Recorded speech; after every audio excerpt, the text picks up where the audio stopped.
Welcome to Luca and Miguel. Enjoy the video. You start now, power the RPM tester and attach the test adapter to the motor shaft. You want a firm mechanical coupling so readings are stable. A loose fit gives noise. Once done, set the device to tachometer mode and choose RPM display with an appropriate sampling rate. Faster sampling reduces lag but increases noise. Make sure to zero or calibrate against a known good reference motor so your baseline is accurate before you move into active testing. You now perform the actual measurement.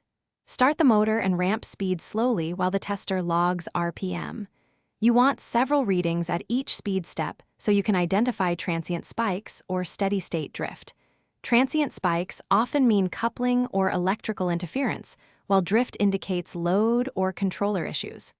Once done, use averaging or the tester's filter option to smooth jitter, and compare the smoothed curve to expected performance so you can pinpoint anomalies and decide whether mechanical or electrical troubleshooting is needed.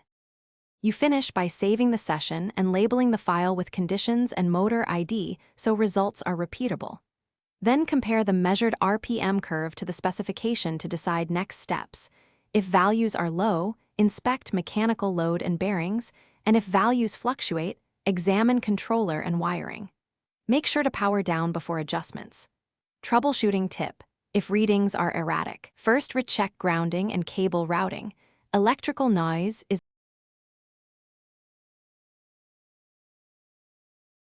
Thanks for watching and please subscribe. It's the best investment you'll ever make.